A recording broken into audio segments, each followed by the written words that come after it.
आपके निजाम के तहत वहां पर धर्म संसद होता है। पूरी बीजेपी की सरपरस्ती में उत्तराखंड हरिद्वार में धर्म संसद होता है।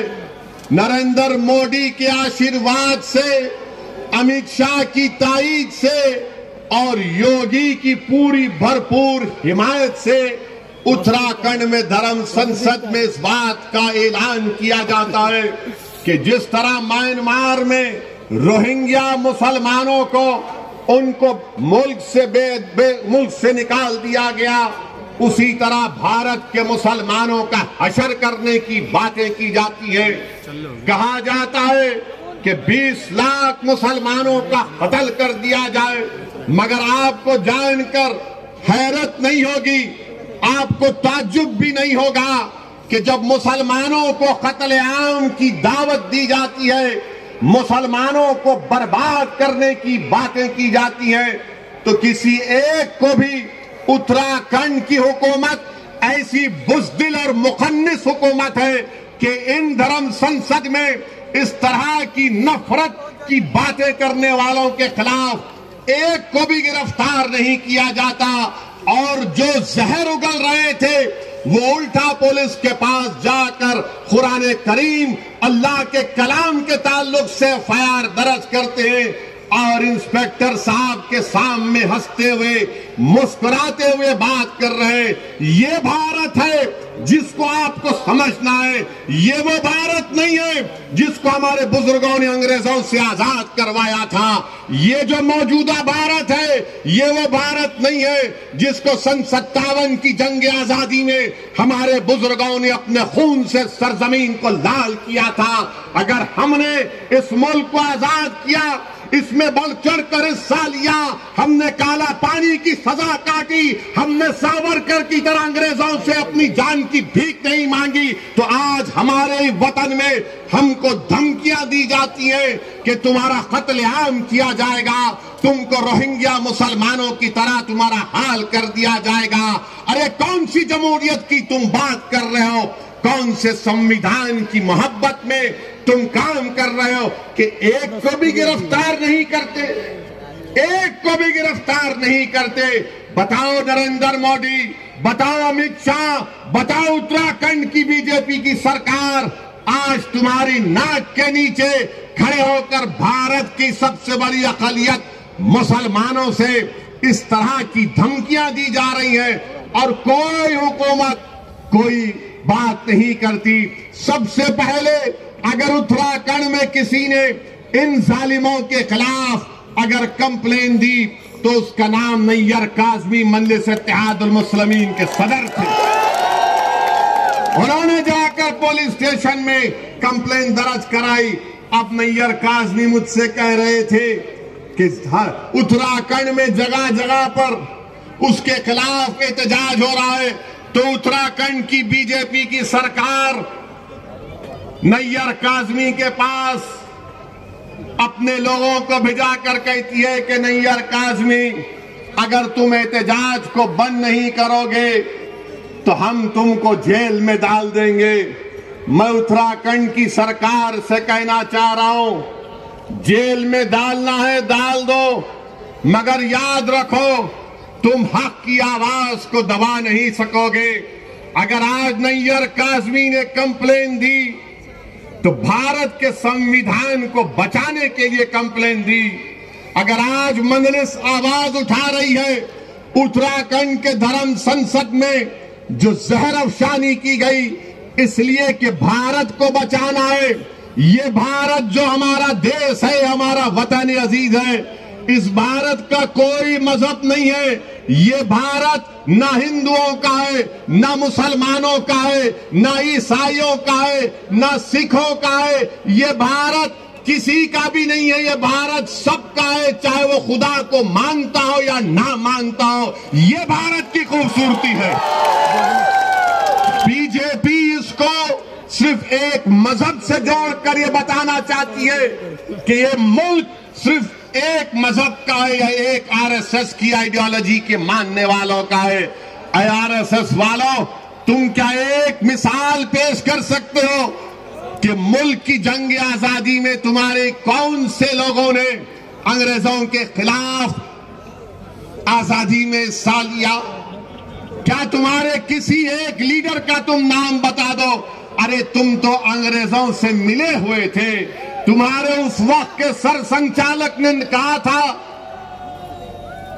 तुम्हारे उस वक्त के सरसंघचालक ने कहा था कि आजादी की लड़ाई में हिस्सा मत लो। नाम लो मैं उनका। मेरे अजीज दोस्तों और बुजुर्गों, आज आरएसएस भारत के मुसलमानों को देशभक्ति सिखा रही है। जब जरूरत थी अंग्रेजों के खिलाफ लड़ने की तो आप तो खामोश बैठे हुए थे। जब जरूरत थी जेल को जाने की तो आप अपने घर में बैठे हुए थे। अरे हमने हर मैदान में इस मुल्क को अंग्रेजों की गुलामी से आजाद करवाया। नरेंद्र मोदी की जबान से आप कभी नहीं सुनेंगे कि आरएसएस ने इस मुल्क की आजादी के लिए अपना खून या पसीना बहाया। नरेंद्र मोदी बात करेंगे औरंगजेब की, नरेंद्र मोदी बात करेंगे शिवाजी की।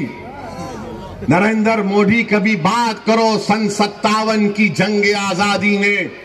बताओ ये लोग आज जो नफरत फैला रहे हैं इनका क्या रोल रहा? इनका कोई रोल नहीं रहा। बात करते हैं तो जिना की बात करते हैं। अरे इसी सरजमीन से हमने टू नेशन थियरी को रिजेक्ट किया, मुस्तरद किया। हमने इंडियन नेशनलिज्म और कॉम्पोजिट कल्चर की बात की थी। अगर आज हम यहां पर सहारनपुर में हैं, देवबंद में हैं, दंगों में हैं, तो वो जिना के पैगाम को ठुकराने की सबसे बड़ी जीत इजाद की है। मगर इनको सिर्फ जिना याद आता है। समाजवादी को भी आजकल जिन्ना याद आ रहे हैं। अखिलेश को भी जिन्ना जबान पर चढ़ गया। बीजेपी के तो दिल दिमाग पे चढ़ता ही रहता है। मेरे अजीज दोस्तों और बुजुर्गों, एक और धर्म संसद हुआ छत्तीसगढ़ में। कांग्रेस ने कहा जब बीजेपी कर सकती है तो हम क्यों पीछे हटे हैं। कांग्रेस की सरकार छत्तीसगढ़ में, वहां पर धर्म संसद होता है और उस छत्तीसगढ़ रायपुर के धर्म संसद में कांग्रेस का कैबिनेट रैंक का मंत्री बैठा हुआ है। बीजेपी के बड़े बड़े नेता बैठे हुए हैं और उसमें से एक महाशय ने महात्मा गांधी को गाली दे दी, गोडसे की तारीफ कर दी और साथ में मुसलमानों के खिलाफ जहर बका। उसी धर्म संसद में यह भी कहा गया, अगर मैं कहूं आपके सामने तो यकीनन मुझे कहना पड़ेगा क्योंकि रिकॉर्ड है। रिकॉर्ड में उस रायपुर के धर्म संसद में क्या क्या कहा गया, उसमें एक मोहतरमा भी थी। उनको मिसेस नहीं बोल सकते, उनको मोहतरमा कहना पड़ेगा।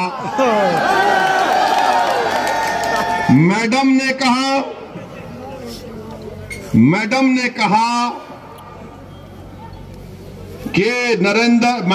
कहा कि धर्म संसद इसीलिए हम कर रहे हैं क्योंकि बच्चियां 18 साल की उम्र में दूसरी जात के लोगों के साथ भाग जाती है। मैडम आपको कैसे मालूम भाग जाती है?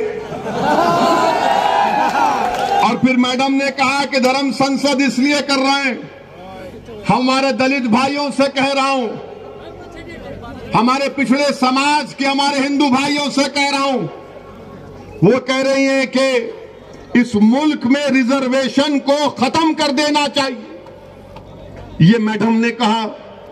एक ने कहा अगर इंसानियत को बचाना है, ये रामदास इनका नाम है, बच जाए। रामदास ने कहा कि अगर इंसानियत को बचाना है तो मुसलमानों को खत्म कर दो।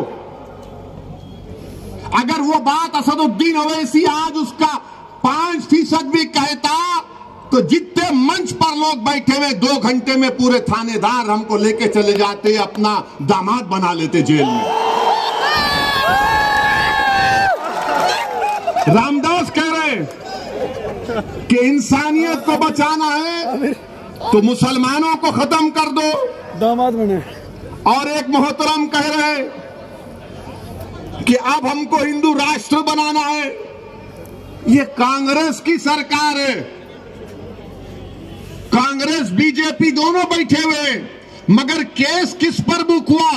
वो आदमी पर बुक हुआ जिसने गांधी को गाली दी थी। क्या गांधी भारत के मुसलमानों से बड़ा है? नहीं। मेरा मानना यह है कि गांधी भी बराबर है, भारत का हर नागरिक बराबर है। अगर गांधी को गाली दी गई और मुसलमान को गाली दी गई तो दोनों पर केस बुक होना चाहिए। बिल्कुल सही बात है। मगर अब कल शाम से देखेंगे हमारे मीडिया के दोस्त, जिनके चहीते हम सुसरे हैं, इनके पप्पा मोदी हैं, तो चलाएंगे ओवैसी ने गांधी को बोल दिया। हम ये पूछ रहे हैं कि गांधी को गाली देने पर मुकदमा अगर हो सकता है तो मुसलमान को खत्म करने का मुकदमा क्यों नहीं होगा? तुमको अगर गांधी से मोहब्बत है तो भारत के मुसलमानों से ही मोहब्बत रखो, क्योंकि गांधी ने भूख हड़ताल की थी पार्टीशन के वक्त, जब मुसलमानों को काटा जा रहा था फसादात में। 1 दिन नहीं, 2 दिन नहीं, गांधी ने कई दिन भूख हड़ताल की, और इस शर्त पर अपनी भूख हड़ताल को गांधी ने खत्म किया था कि मुसलमानों की जान और माल की हिफाजत करनी चाहिए।